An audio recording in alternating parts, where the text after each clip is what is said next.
Sifu is a game that is easily worth $40, if not a little bit more.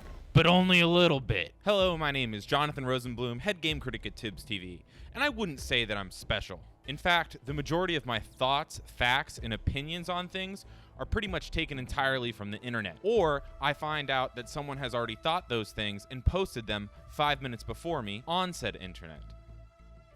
And when I wrote this script, I really wanted to say something that would really help me break the mold and stand out against other reviews, but allow me to disappoint you yet again. Sifu is worth slightly more than $40, but it's just not worth $60 like I hear some other reviewers saying.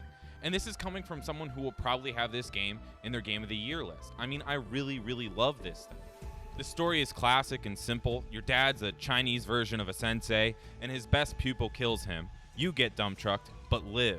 Then you devote yourself to honing your body and your mind with the sole focus of killing your father's murderers. And they tell this story in one of the most effective ways I've seen and one of my favorite ways in classic games, by having you play as the main bad guy in a cool tutorial / ability tease.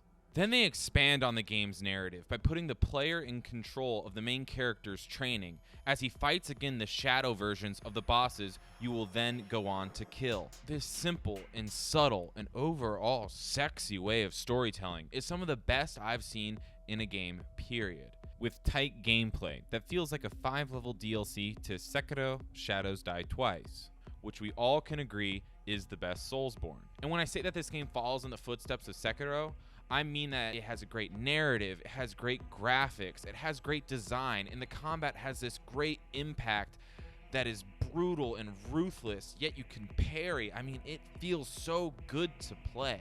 One of my favorite levels in recent gaming history is the club level in this. Play through it and try and tell me you aren't John Wick. And another thing Sifu has in common with Sekiro is that it takes death and turns it into a gameplay mechanic.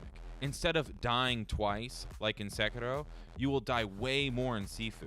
But every death ages you by a year. And deaths stack, so if you die again and again and again, you will turn from a supple, young 21-year-old twink into a supple, young 31-year-old bear, which comes with its own positives and negatives as your damage increases and your health decreases. And this is also an incredibly rare instance of a gameplay mechanic reinforcing the narrative. The way you age in Sifu makes the player consider whether revenge is worth it after watching the main character burn away its most precious years of its life in pursuit of a goal that is ultimately unfulfilling. What is not amazing about this game is its length. Shit is short.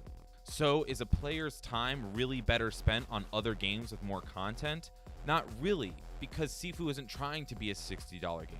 Sifu does do a good job of increasing replayability through multiple endings and different paths to take, but ultimately it's a short game that is worth right around $40. The reason I felt like I really wanted to make this video is because Sifu is a rare instance of a game actually being worth its asking price, creating an even better value when the sale happens. Unlike most games, which are significantly worse than their asking price and even out when sales happen. And this happens with a lot of $60 games. Making a AAA game is hard. And realistically, most games that have come out in the past 5 years at $60 aren't even worth $60. And there's even a new $70 tier bar. I really cannot wait for the day that I will willingly spend $70 on a fucking Pokemon remake of a DS game that cost me $40. But really, if you got $40, Sifu is worth the money. And the DLC will probably be worth it too. Just don't ask them to increase the price. I'm already so broke. The game standard here at Tibbs TV, I'm Jonathan Rosenblum.